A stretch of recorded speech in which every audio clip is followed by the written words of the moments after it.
Welcome to another edition of Inspired Stories, where leaders share their experiences so we can learn from their successes, how they've overcome adversity, and explore current challenges they're facing. Welcome to another edition of the Inspired Stories podcast, where leaders share their experiences so we can learn from their successes and be inspired by how they've overcome adversity. My name is Anthony Codispoti, and today's guest is Brad Walters, General Manager of Paramount Automotive, with 18 car dealerships in North Carolina. Their founder, Benny Yount, took a job at Paramount Auto Sales. Years later, he would buy the business and over time grow it into a strong collection of brands and locations. Now, under Brad's leadership, Paramount has seen significant growth and recognition for successful leadership in the automotive sector. With more than 8 years as a general manager, Brad has guided teams to meet ambitious sales goals while staying focused on customer satisfaction. He previously worked as new car sales manager at Hendrick Honda Hickory and also owned a business in the automotive industry. His broad experience has given him a deep understanding of what it takes to thrive in a competitive market. But his career in the automotive industry almost came to an early end because of some big challenges that we'll hear about. And along the way, Brad actually realized that he's not really in the car business at all. If you're confused, it'll make more sense as we get into this episode. But before we get into all that good stuff, today's episode is brought to you by my company, Add Back Benefits Agency, where we offer very specific and unique employee benefits that are both great for your team and fiscally optimized for your bottom line. One recent client was able to add over $900 per employee per year in extra cash flow by implementing one of our innovative programs. Results vary for each company, and some organizations may not be eligible. To find out if your company qualifies, contact us today at addbackbenefitsagency.com. Now back to our guest today, the managing partner of Paramount Automotive, Brad Walters. I appreciate you making the time to share your story today. Sure. Hello. Good to see you again. Likewise. All right, Brad. So tell us about the early days of being first around the car business and then in the car business with your father. What was that like? You know, early on, and this was years ago, I'm talking about 1989, and even before that, when you're considering washing cars and moving cars, and before I could even drive, you know, my father's been in the automobile business his whole life, therefore pretty much my life.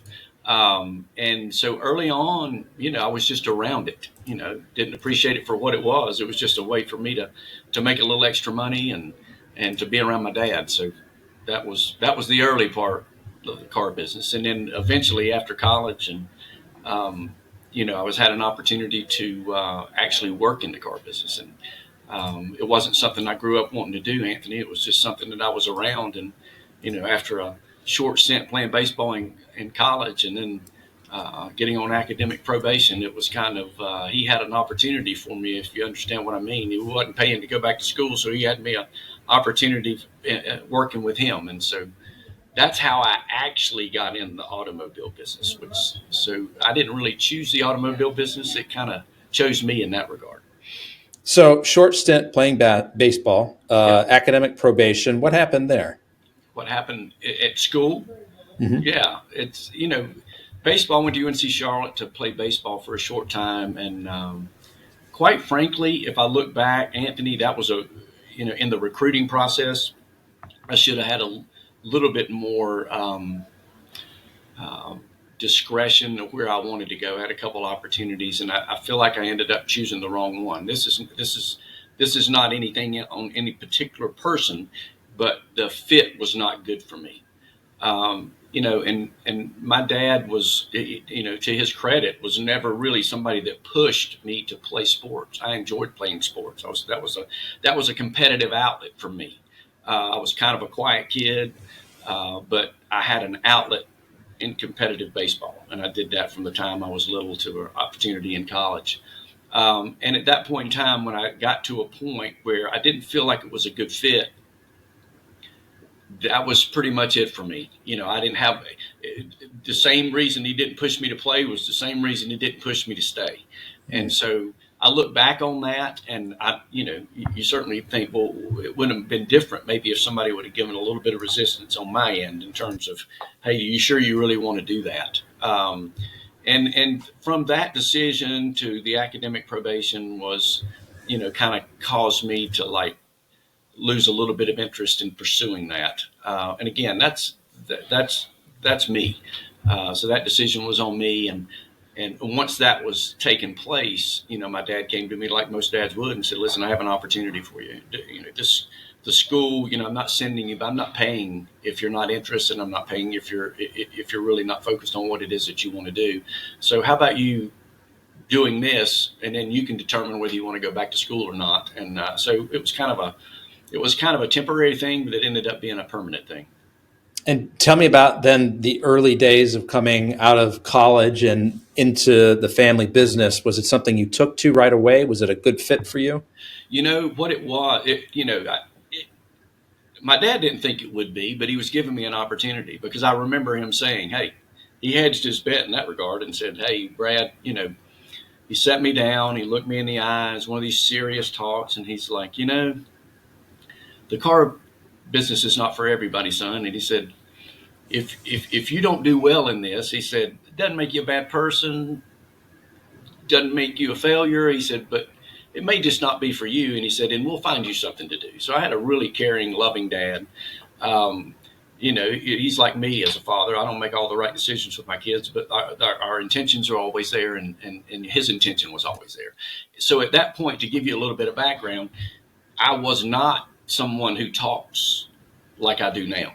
I've learned to talk, but I was not. But the competitive outlet was playing sports. So I was very comfortable in that arena.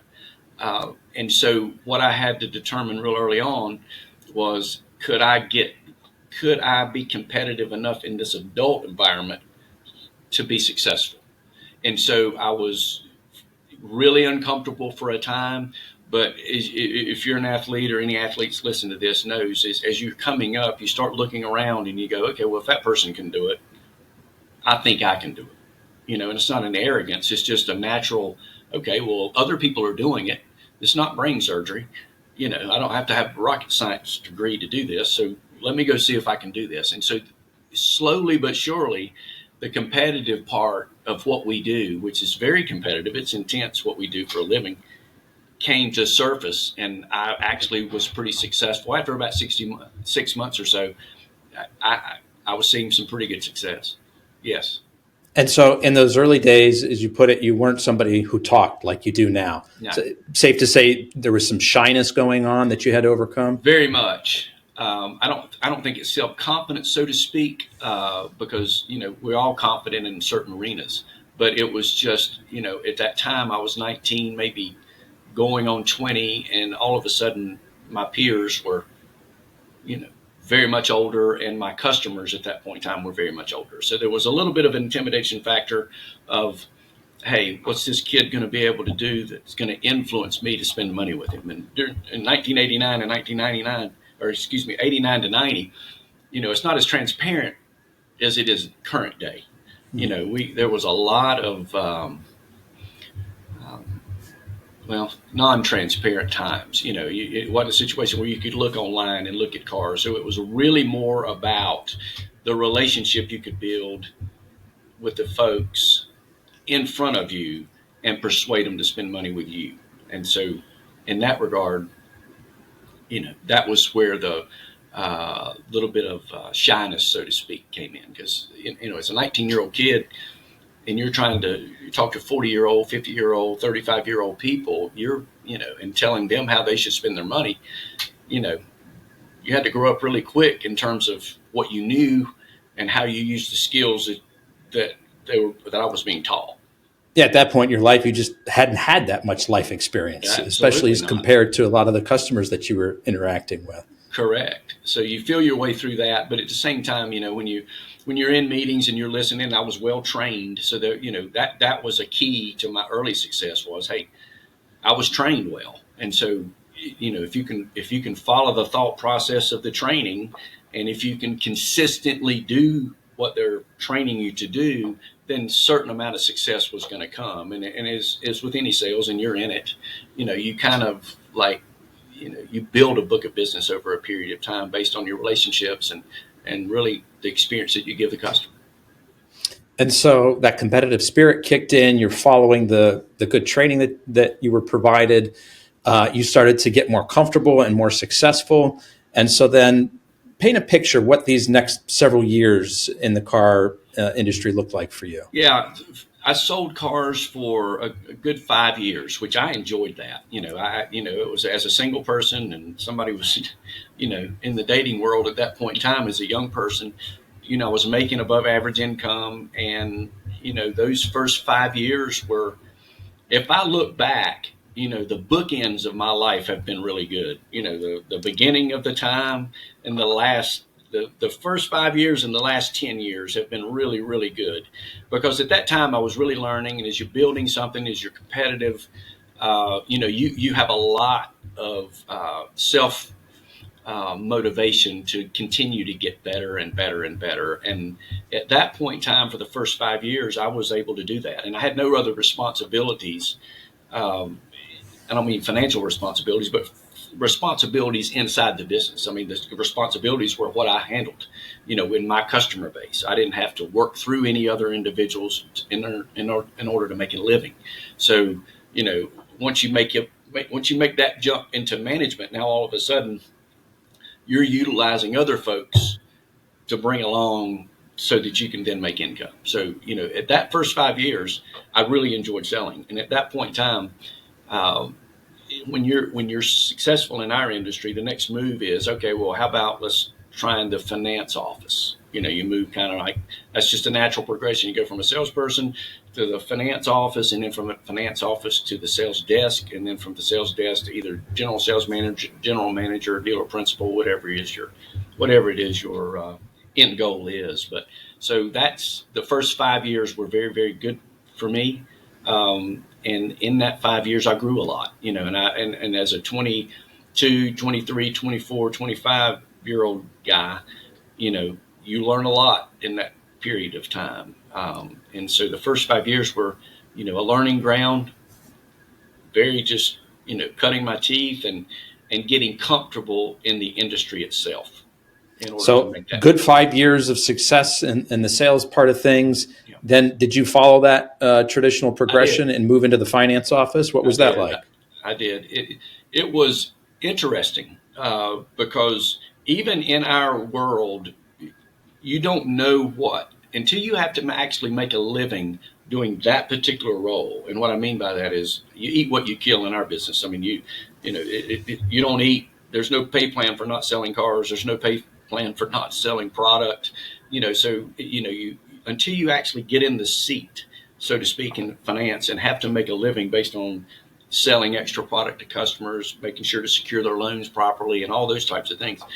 You kind of have an idea of what it is, but until you get in there, you really don't know the ins and outs of it. So that's a whole different experience. So it's not like the first 5 years it prepared me in a way, but it doesn't prepare you specifically for that role. And then how everything's, then you have influence on salespeople that you've been working with for a period of time. Your peers, all of a sudden now your peers are someone that's, kind of reporting to you, so to speak, and you're having to recruit them in order to get yourself in a position to be successful in that particular office.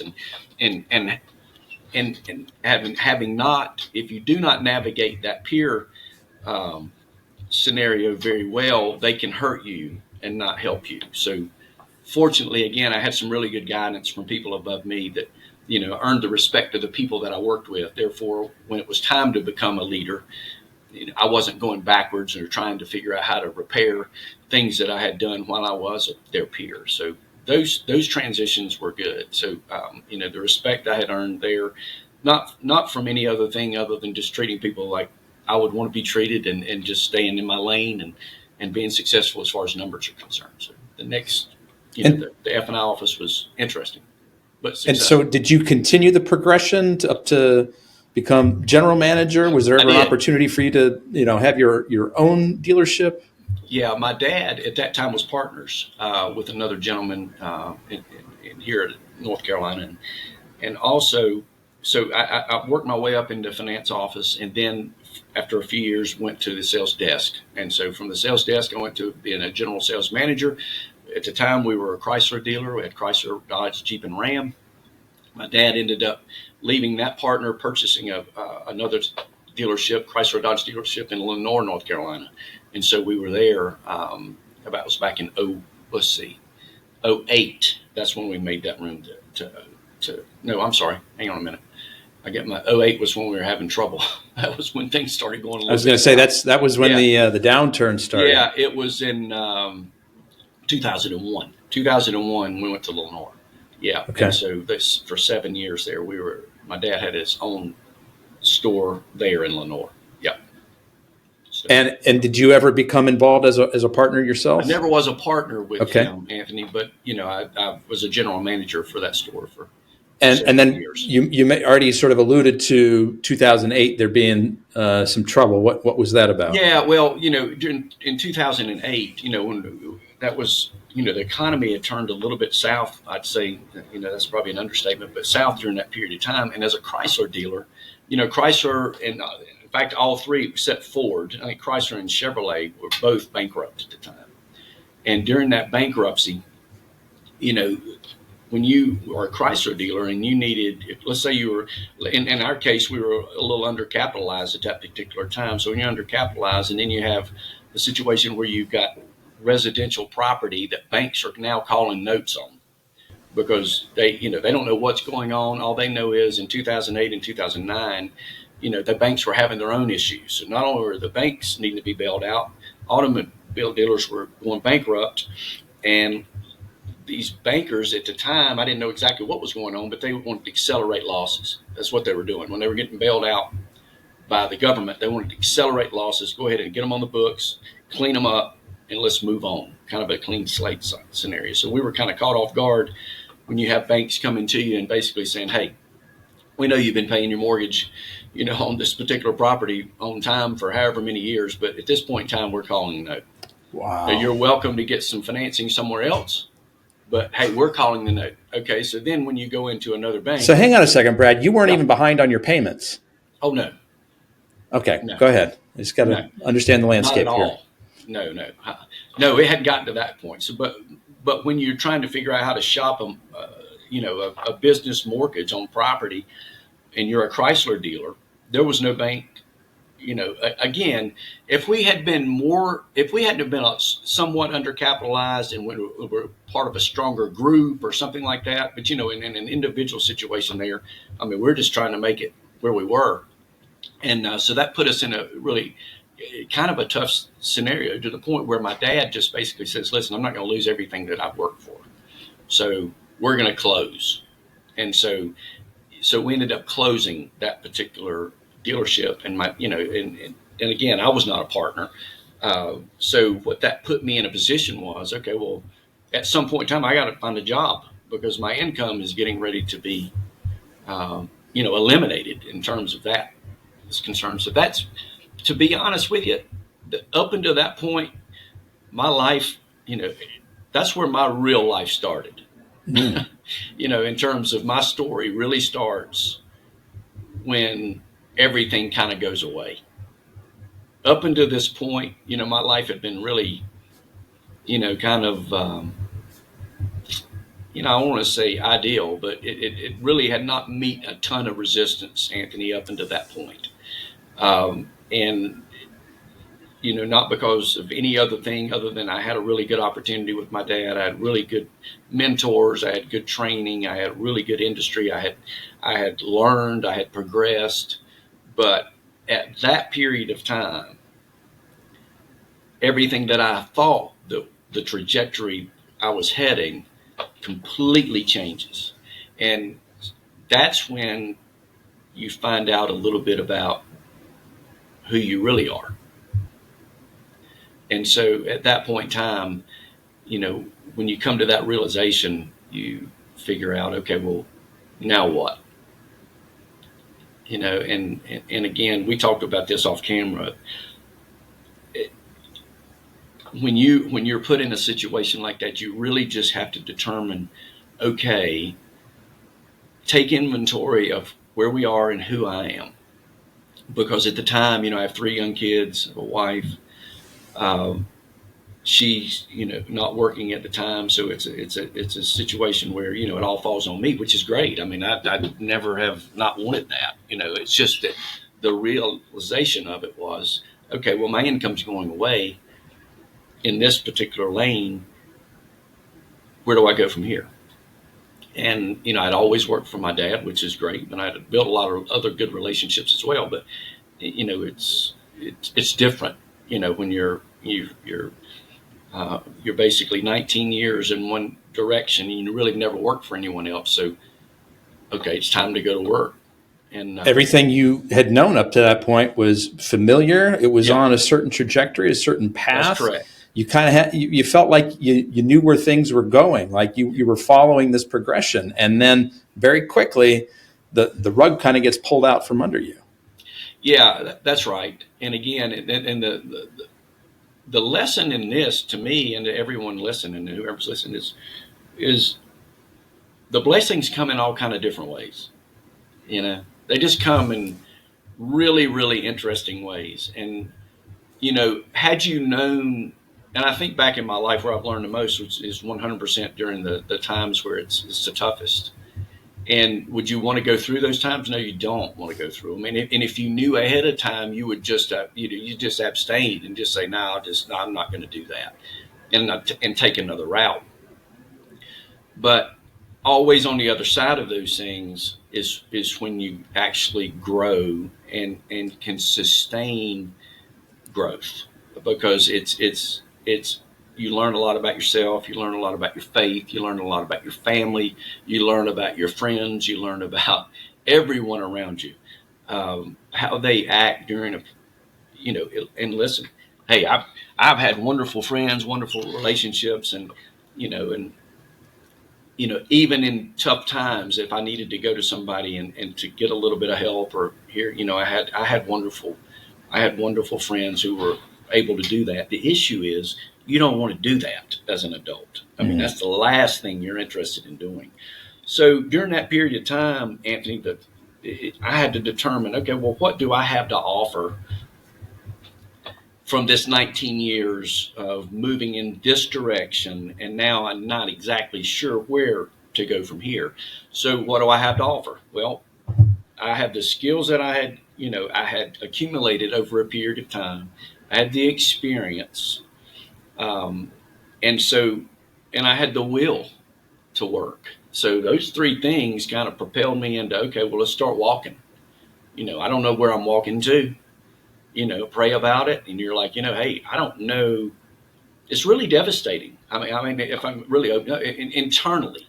And what I found out, though, during that period of time, and I learned so many lessons, was the actual thought of losing all these things and the inevitability of it. And when you're looking at your circumstances, was much worse than when you actually lost it. Oh, interesting. Because once you lose it, there's no fear of losing. At that point in time, again, going back to, well, what do I have to offer? And the fear of the thing happening was worse than the thing happening itself. Oh, absolutely. And speak more specifically about what you were afraid of losing. Income, home, cars. Wasn't ever really considering losing my wife. I have a beautiful wife that's, hey, we will be next year, or actually this year, since 2025, we'll be married 30 years. So we've been together since 1992. Happy anniversary. I have 3 kids, and I had a son, and then 25 months later, we had twin girls. So I've got 3 children, all within 25 months of each other. They're adults now and doing well. So, I never thought about losing her or them, but just our lifestyle as it was. So never lost our home, never lost our car. Lord provides in all kind of different ways. So you kind of just move on. You don't really have time. I didn't have time to feel sorry for myself too much. It's kind of like I was put in a situation where it's like, okay, it's just me. I mean, yeah, I can ask her to go to work, but I got to figure out what to do because I've got to provide for this family. And my children were very young, and they never. I tell them this story that I'm telling you now. They really weren't affected very much by this. They had no idea what was going on. And so, but at the same time, I get to tell the story now, and I know I talk and I go on, but it's therapy for me almost talking about this story because it impacted my life in a great way. And when I did move to the next step, which was I went for a short period of time, we had a property that we rented, I'd already rented up the street. And so for a short time, I went into the independent automobile dealers arena for a period of time and kind of just sold some used cars as an independent dealer until I got to the point where, hey, I need to go get a real job, because I didn't have enough money to sustain that. So what I did at that point in time was one of the people that I called on to actually buy these used cars that I was selling was the Honda store in Hickory, North Carolina. And so I got to know the managers there, and then I got to know the general manager, and he and I, as a relationship built, as all things go, it's like, hey, is there an opportunity? And there was. And so when that came about, it was a great learning process for me because I got to learn under someone other than my dad, another side of a pretty good sized corporate dealer body. So, Rick Hendrick has a lot of stores, and, what a wonderful, they have a wonderful business, and I enjoyed working there. And so, but I think you and I had talked earlier, I'd always had my influence from my dad, and, and there's not his fault or anybody's dad's fault necessarily, but you tend to want to please your dad. You tend to want to please your parents. And throughout this whole time that I was working in this business, I tended to skew more of what I thought he wanted me to be, as opposed to who I really was in my personality and in the way that I did things. Now you can mask a lot of things selling because you're really on stage anyway. I mean, you don't have to be you to sell. You just have to be somebody that someone wants to listen to, and you have enough. You have enough of the things that they want in order for you to move forward. So you don't have to necessarily be authentic to be a good salesperson. So what were some of the things that you learned about yourself and maybe a different way of approaching things working for Hendrick? It's the authenticity. That if I could look back and say, okay, what was the difference maker from that point on, from 2008 on, would be that I finally got to a point where I was just okay with me.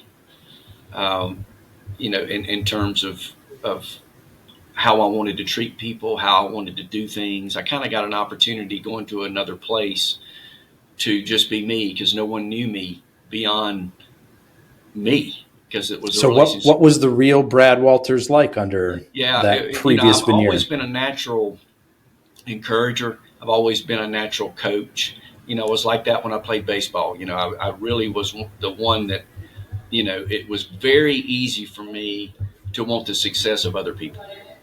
I never wanted to be successful at the expense of someone else, ever. And to the point where, I just really looked after my teammates. And I'm not patting myself on the back. This is just natural. It was natural for me to do that. And so I wasn't always that way because my dad's personality is different than my personality. And he had really built a business. I mean, he was one of the guys that that grew up very, very poor, was able to get into the automobile business and just take off. And that this is one industry. It's a little different now because there's so much capital needed in order to be very successful. But back in his day, you had a lot of opportunity. You didn't have to be so capitalized that people would give you an opportunity on franchises, and new franchises were coming out. I mean, a lot of these franchises that now, Honda, Nissan, they weren't even franchises back when he got into business. And then as it's grown, they've had opportunities. Benny's very similar in that regard. Benny and my dad are close to the same age, and Benny had an opportunity, starting out as I'm talking about in a small dealer here in town as an independent dealer, and was able to work his way into an opportunity at a new car franchise. And then from one new car franchise became many new car franchises. And, it's just that's a wonderful story in and of itself. But my dad's personality and my personality were different. because we were coming from totally different places. We're two different people. He's coming from a place of where he started to then, and I'm coming from a place of where he kind of had gotten to and where I started on my own. And so I really felt myself, because I didn't know, and early on I'm thinking, okay, well, in order to sell, in order to be a part of this, I may have to be somebody that I'm not naturally.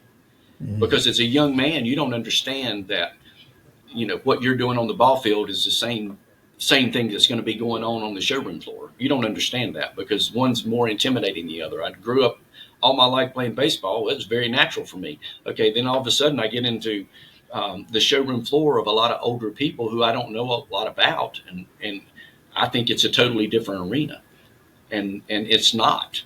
But for years and years and years, I thought I had to be a certain way in order to gain influence, in order to gain leverage, in order to be successful. And it didn't need to be that way, Anthony.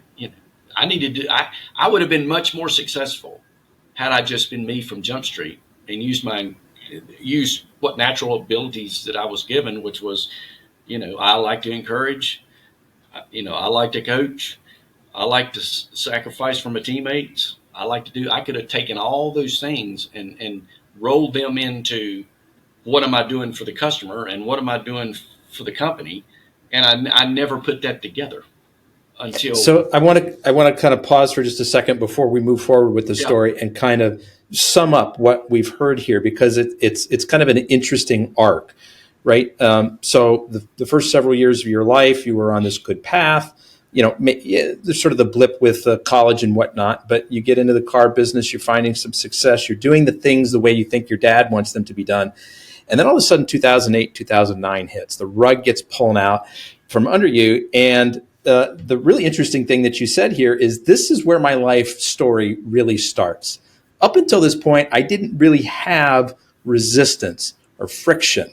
And it's so interesting to me to hear you say that it was that resistance, that friction that you ran into that really started to, this new chapter in your life, allowed it to unfold.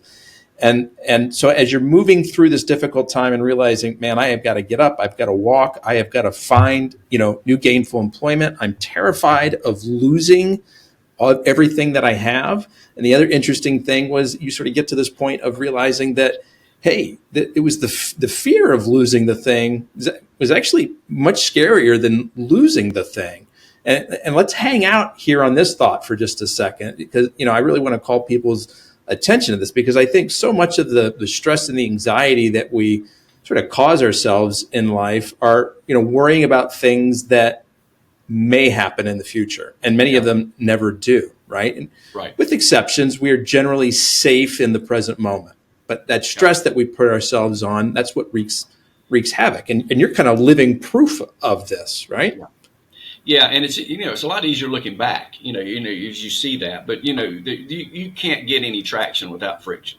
I mean, and you don't know that until you have it, and then realize, okay, well, through this friction, it's requiring the best of me. So whatever that best is, whether it's okay, well, I really need help, and I rely on my faith to help me. I pray to God, and I want the wisdom, I want the right steps. But again, He keeps us in that.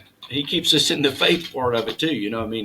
Man has his plans, but God directs his steps. So you just kind of have to just stick with the plan, and the plan is very basic. Hey, I need you, and open doors for me. Well, that's when the doors started opening. And again, I didn't know this. As I'm looking back, it's much easier to tell the story.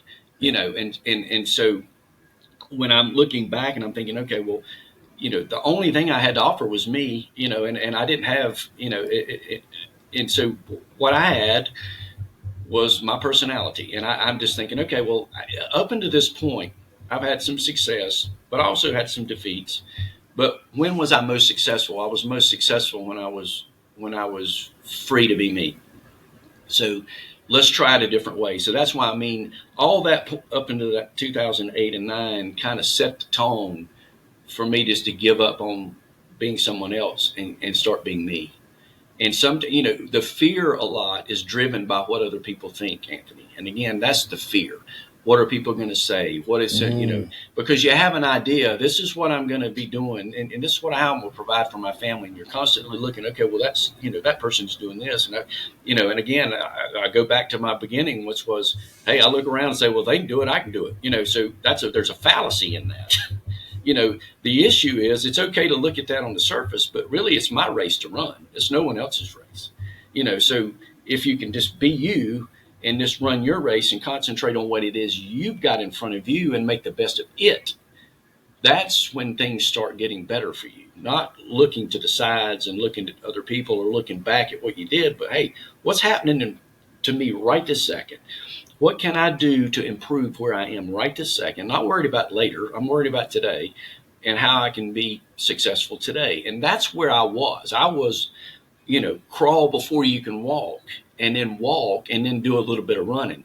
But I never get out over my skis anymore in that regard, because I understand that I have to get back to, all right, what am I doing right now? Am I distracted, or am I doing the best I can do today to maximize what I've been given? And that is people. I'm given the opportunity to make an impact on people every single day. That is such a gift. And I don't know how well I do at it, but I know I do better at it now than I did up until 2008 or 9. That's what I know. So a couple of things I want to tap into here. You kind of go into this idea of your identity. Your identity was like for a lot of us, was attached to what you were doing, right? Yes. What your business was, what your career was, what your how you were earning money, and all the other stresses that are going on around you. One that should be relatively minimal but isn't is, right, what are other people thinking of me? And probably also to a certain degree, what am I thinking of myself? I used to be in this box over here. I was this guy. I had this title with this company, and now that's gone away. Now, how do I frame myself? What box do I fit into? And how are other people going to view me as I'm sort of looking for that next box, right? Yeah, that's correct. Yeah, the identity is so important, and again, I guess that's what I'm saying when authenticity is that who am I really? Who was I created to be? And what do I do to maximize that? Because I am of the opinion that, every gift that I have, every experience that I've had is designed for other people, because everything that I can do that can help anyone needs to be utilized. So every talent that I have, it was given to me, not for me, but for other people. And so as I keep in mind every single day that I'm studying, I'm trying to get better, I'm self-improving, I'm doing all these things, I understand the reason I'm doing it is so I can give it to someone else, because I can't give what I don't have. And if I've got people that are looking to improve their life or make more money, because, I've had a lot of success with young people. And I think the reason I've had success with young people, and I don't know this to be true, but this is just a gut feeling, is I am very impassioned about my youth and how I wasn't authentic and how that stunted my growth. Even though, the end is going to be better than the beginning, it really didn't have to be that way. And if I can really tap into, hey, I know you want to be successful. We all want to be successful, but what does that look like? And if I can keep them from doing some of the same things that I did that kind of got me unfocused and off the right track, then that's my lot in life. I mean, I am very happy with just being the person that went through some of this stuff so that I can then help some other folks not go through it. That's where I am every single day. It sounds, Brad, like this path really led to a kind of a foundational shift in how you view personal relationships. Absolutely, 100%. And I would have never known that had I not gone through it. I would have never. The wisdom just wasn't there. It was, again, just not a lot of substance there, to be honest with you. I love my family, I love people, but I didn't know how to leverage those two things into what I do for a living. I thought it was separate. And a lot of people think it's separate. You got your family life over here, and you got your business life over here, and you got to be this way here, but you can be this way home. And I found that no, I mean, I'm going to be the one person, and I'm going to be the same person at home. I'm going to be the same person with my friends, and I'm going to be the same people at work. And my dad was really good at being different. He was really good at being different. I mean, he was one way at home, and I mean a good way, but once he hit that pavement, he was a totally different dude. He went into character. He went into character. And that's what you did for a long time. 100%. And it worked for you. But there was something that felt uneasy about it, especially as you're going through this transformation. And you realize, as you got this sort of new work opportunity, there's a different approach here. And one that feels more comfortable to me, more authentic to me, to be somebody who is looking to give first. What can I help you with? What can I do for you? And that seems to be a big part of what let some of these doors continue to open for you. Yeah, and Anthony, also, mostly most of the people that you're around in the world tells you that you got to take care of yourself. I mean, you're be the one to take care of it. It doesn't tell you that, okay, by taking care of others, you and yourself are going to be taken care of. So you're doing some of the same things. You're just doing it with a totally different perspective. Like I'm doing, I didn't change how I sell automobiles. I just changed the approach that I took every day of why I sell automobiles. And I want to pause for a moment on this, Brad, because this foundational transformation that you went through, it almost seems a little unlikely to me, because you're going through a very scary and difficult period. And like you said, like the natural human instinct is you got to take care of yourself, survival, right? I got to take care of me. I got to take care of my wife. I got to take care of my 3 small kids. Yep. And so to me, the natural reflexive instinct would be, I'm going to keep doing things in a very transactional way. And how can I get more for me? And how can I get a safe place? But somehow something flipped in you to where when you were in this, I don't know, almost backed into a corner kind of a place, that you did something that it almost seems non-instinctive to say, hang on, how can I help you? I'm in a huge place of need, but how can I help you and you and you? Well, again, it'll go back to my faith, and because I'll dive into that for a little bit. I mean, the Holy Spirit led me to do that. It wasn't me, so to speak, and I didn't know exactly how, but what I did know was, and it goes back to this as well, and I'm getting into some stuff you asked, so here we go. Tithing helped me a lot, and because I told my wife, we had gotten to the point where it's like, okay, financially we were just we're just barely getting by, barely getting by. And I said, Jennifer, I'm going to take full responsibility of where we are. I mean, I've got to take full responsibility of where we are. That's what you do in order to get better. I said, but what we're going to do this God's way this time, because I've done it my way, and my way has been an utter mess. I said, but we're going to do it God's way this time. I said, I'm going to be available for other people. I'm going to give to other people what I have to give. I said, and we're going to tithe. I said, and we're going to tithe. And we're going to tithe, because I had to say it several times, because it wasn't a situation where that's a hard time to make that commitment to tithing. Unnatural. It's very unnatural, and the fact that it is supernatural. So once I started doing that, Anthony, I saw what God will do with a tangible thing like money, to the point where I could live much better on 90% than I could on 100% with the right attitude and the right heart. That's what changed. And that's what changed my life. And that's what got me so sold out on the process of continuing that particular methodology, because it's all about giving, and I understood at that point in time, the reciprocity is real, and so the more you give, the more you get. But the issue is you can't give to get, it's just a really, really nuance to giving.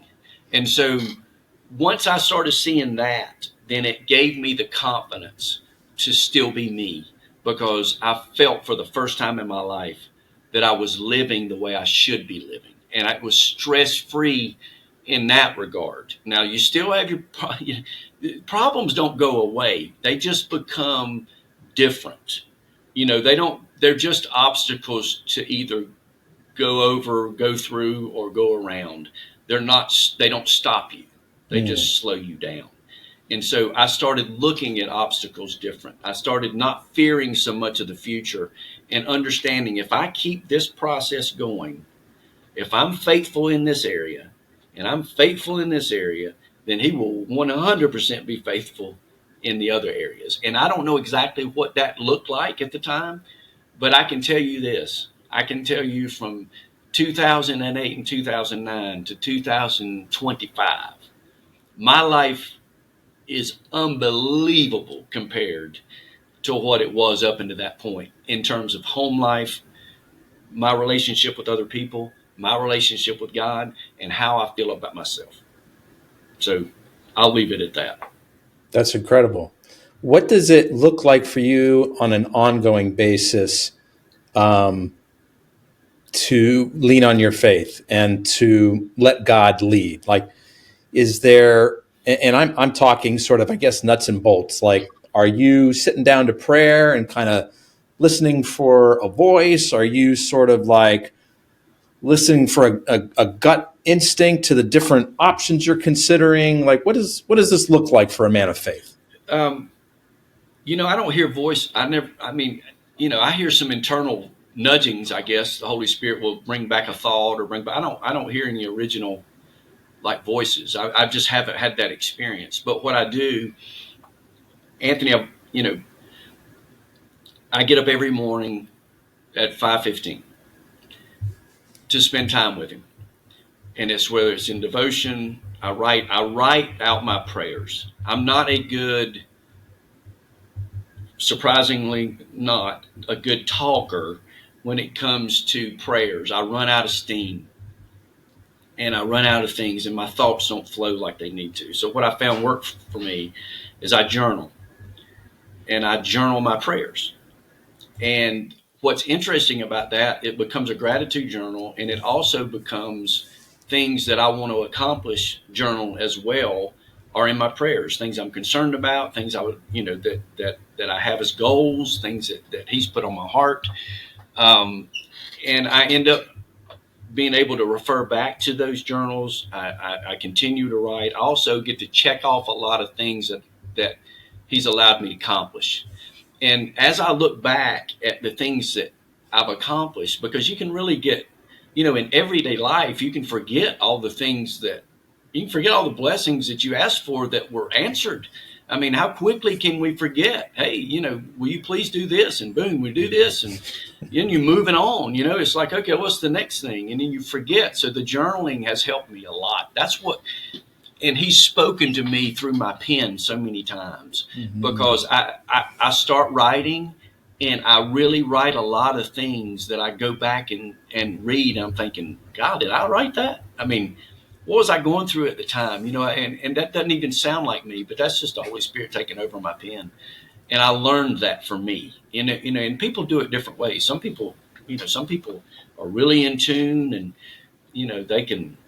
they can prophesy and they can do all this stuff. Listen, he keeps me in the dark for a reason. He knows I'll get too far out there, so, every day is a step for me, and I like it that way. It keeps it adventurous, and it keeps me humble, because I don't know what's coming my way.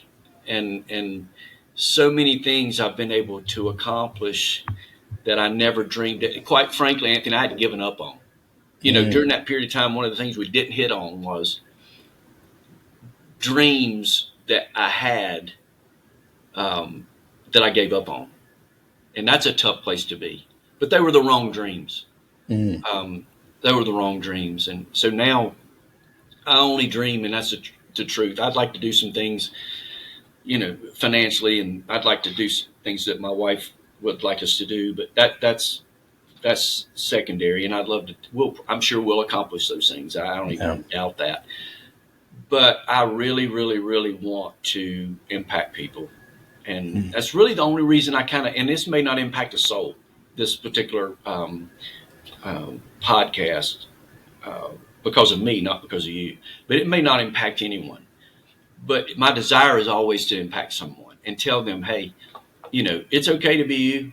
It's okay to find yourself in a situation where,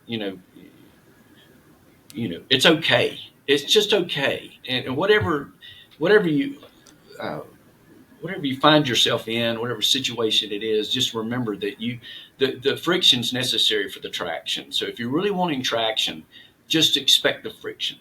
Don't run from it.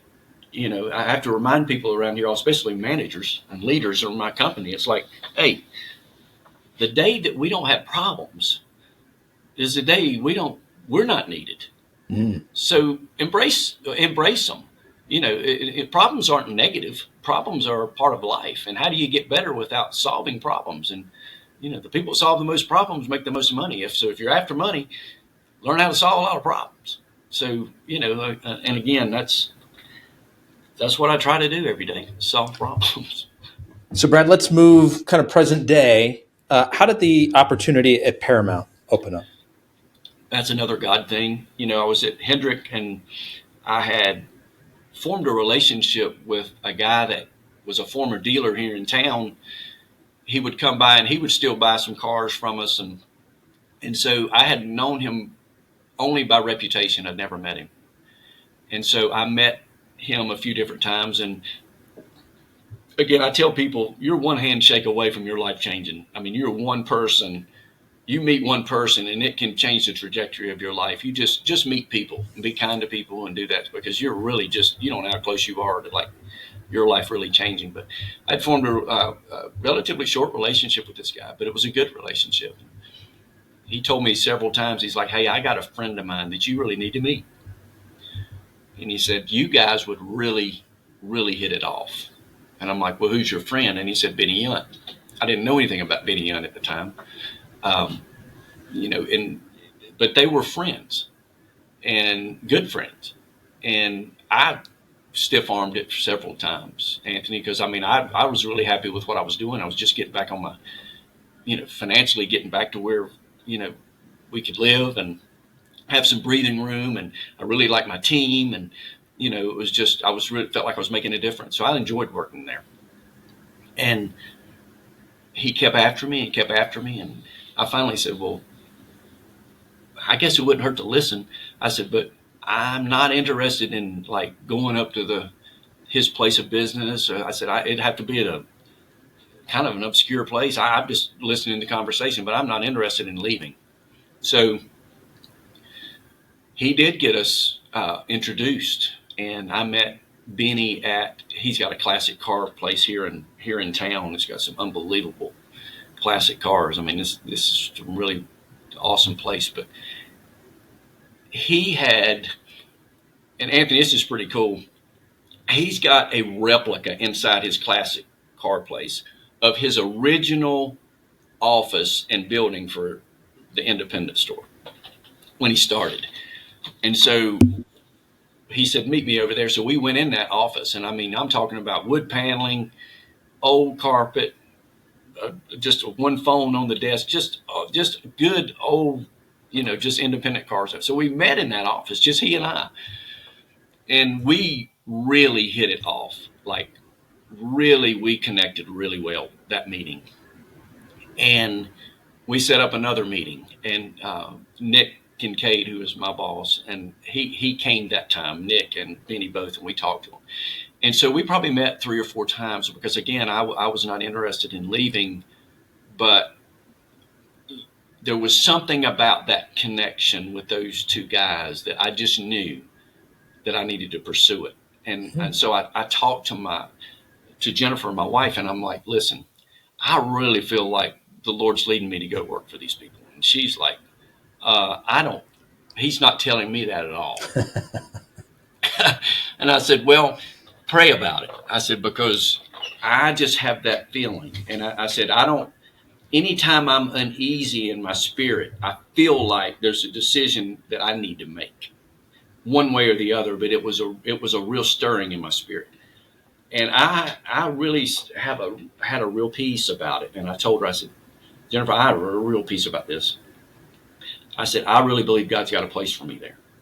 And I said, because and in the back of my mind, I knew with Hendrick, I was going to have to move. And my kids at the time were in middle school. And that was a big decision for me. And so that was in the back of my mind. And then he's got these locations here in Hickory. And so I said, I just really had a piece about it. And I did. And so the rest is history. I told him I would come here. And so he said, we have a place here at our Porsche, Volvo, Volkswagen store. And he said, I would like you to run that store. And I'm like, well, I have no idea about a Porsche. I don't like Volkswagen. And I'm thinking to myself, I said, I don't like Volkswagen. Know nothing about Volvo other than they're ugly. And, Porsche's cool. I said, but I do know people. I said, so, and again, it was a real leap of faith. It was a real leap of faith. But I'm going to tell you how God works. Benny sat down with me the second day I was here. And he said, Brad, I have a vision for that store and for you. Okay, now keep in mind, I've met this guy maybe 4 times, and I've been my second day, and I'm not thinking anything other than I got to get to know these people because I'm going to have a lot of help. And he said, I've got a vision that he said, you're going to change the culture of that store. And he said, and from there, he said, I can see the culture changing through all our other dealerships. Now, that's him saying that. That's a big deal. Day. This guy's been in business at that time for 40 years, and I'm 2 days in. And I'll be honest with you, Anthony, at that time, that didn't really, it didn't like send like major shivers down my spine or anything like that because I was seriously nervous. You felt like you were in over your head a little bit. I got a job to do, and I'm, here I am. But as I look back, that vision has come true. And that is God.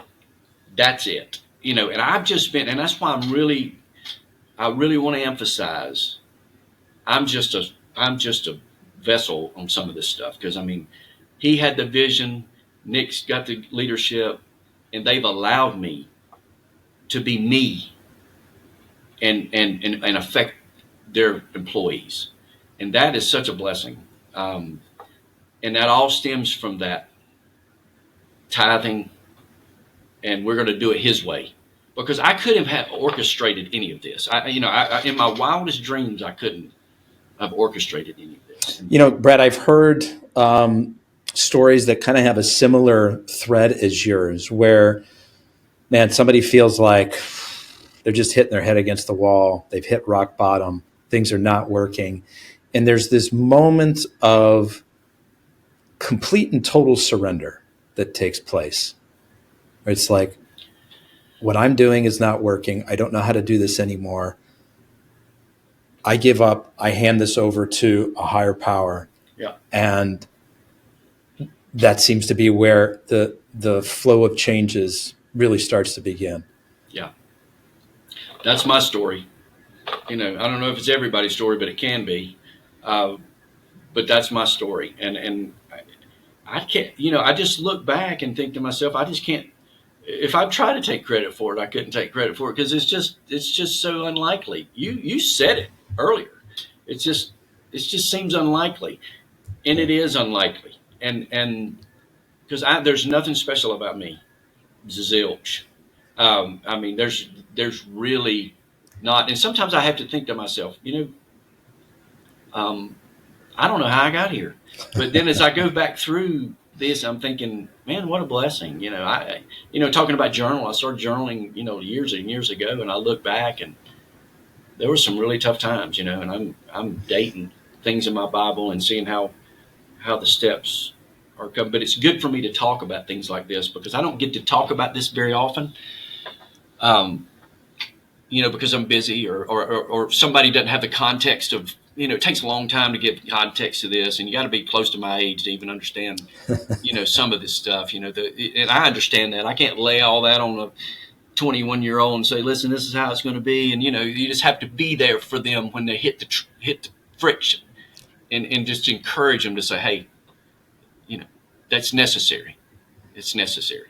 And the other thing that I understand is really important to you, and I'll share something with the listeners here. Before we got on air, I shared the intro with Brad that we had prepared for him, and he almost kind of blushed a little bit, and was like, "Yeah, that's all fine and accurate." He says, "But I really want to make the point that this isn't me, right? I'm a cog in this wheel, this great wheel with lots of wonderful team members around me. I couldn't do this." Let's hear it in your words, because I know that was an important point that you wanted to make. Yeah, and again, it goes back to our owner, Benny Yunt and Nick Kincaid. I cannot tell you, they have been such an inspiration to me, in allowing me, again, to have, it's their business, and, to allow me to have influence in their business. And from that, I just have I have such good people, or we have such good people, and they're the ones doing the heavy lifting, and it's really hard for me now at times when I feel like I'm, because I spent so much time in the trenches in this business, and I love that, but my role is so different now, and I kind of I'm back looking at all the people doing the heavy lifting, and really the only thing that I bring to them is some experience, some wisdom, and some inspiration every once in a while, and making sure that the behaviors and that we're moving in the right spot, but at the same time, Anthony, I can't pour that into a 25-year-old. A 25-year-old doesn't have those experiences. A 25-year-old he hasn't been through a lot of what the older, people like me have been through. And that's our role now. That's people like me. It's our role now to say, okay, this is my experience. This is what I've learned. And this is how you can be successful quicker and have a more balanced life with your family and have a career that takes you to the moon. So let's spin this around a little bit. And from a customer perspective, people who are coming into Paramount Auto Group or they're considering coming in, they're looking for a car, because of the way that you approach things and because of the team that you have surrounding you, including the ownership and the other leadership group, what would customers notice from their perspective about how Paramount is run differently? Okay. Well, a lot of companies say this, and it's just a poster on the wall, but we really, really practice GR 101, which is the golden rule. We really treat people the way we want to be treated, whether it costs us money or not. We're always going to endeavor to do the right thing, period. And I think that comes across to our customers. That's why we've been able to build a business. That's why we've been able to keep a lot of our clientele and continue to add to it, Anthony, because we really believe that. And some of the checks that you see that I write or that we write, that we do, that for things that we're not necessarily responsible for, but we feel like it's the right thing to do. Because in our world, you can hide behind an as-is form. You can hide behind a lot of technicalities that, we're not legally responsible after, but we're obligated to our clients, and we're okay with that. Again, it goes back to similar. Hey, the law of reciprocity is real. We believe it. We practice it. And, although we're a business and we're profit, we're for profit, there's still a level of stewardship that we have that certainly is not just with our employees, but with our customers. Because it's people buying automobiles, they have a certain idea about who we are and how we do business. And we really try to be transparent, and we let them understand that, hey, we're going to do the right thing. We're just going to do the right thing. And I get to prove that. And the phone calls that I get, the customers I get to talk to, the phone calls with the issues, and our leaders are also compelled to do the right thing. And they don't have to ask me. A lot of times we get counsel on this because we love counsel. We like to talk about things and do it, but we always, at the end of the day, and it's not lip service. We always, at the end of the day, are going to do the right thing. And Brett, is there maybe a particular story, an anecdote that you could give us that would help to illustrate that? Well, there's a lot of different situations in terms of automobiles. We sell a lot of used cars, as well. And, used cars could be out of warranty, but we really, really do our best to make sure that all these things, give you an example. Anthony, if you bought a car from me and it was a pre-owned car, you would know as much as I know about the car. We would tell you exactly, hey, this is what we've done. This is what we know. And hey, if something takes place, we want you to leave here. And the only thing you got to be concerned about is, hey, where I get my next oil change at some point in time, and I just want to drive it and enjoy it, because I'm not interested in you leaving here and having to take it somewhere to get it fixed, bring it back to me and get it fixed. I mean, you're taking your time, you're doing your research, you've got your budget, you need someone to trust. So when you come to do business with us, we're those folks, and we relish in that. Okay, if something happens in 2 weeks from now, 30 days from now, 45 days from now, and you've got, hey, it's got a problem, and I think it's within reason to say, hey, that's not something we could have seen, but hey, Anthony did this, and he did this, and this is how it was done. We're going to take care of that for you, Anthony. And that's the stuff we do. We do it a lot, and I find that people aren't looking to take advantage of us. People are just really looking for someone to help them. Because it's a major purchase. These are important. People, they can't work without transportation.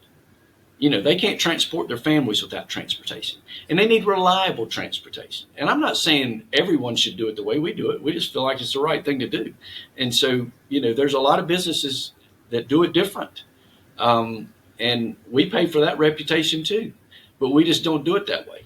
I tell a lot of people that with our salespeople and different things, because they don't understand a lot of times why we're, hey, yeah, it's costing us this amount of money, but it's the right thing to do. Well, I don't understand, because I did everything right. Yes, of course you did everything right.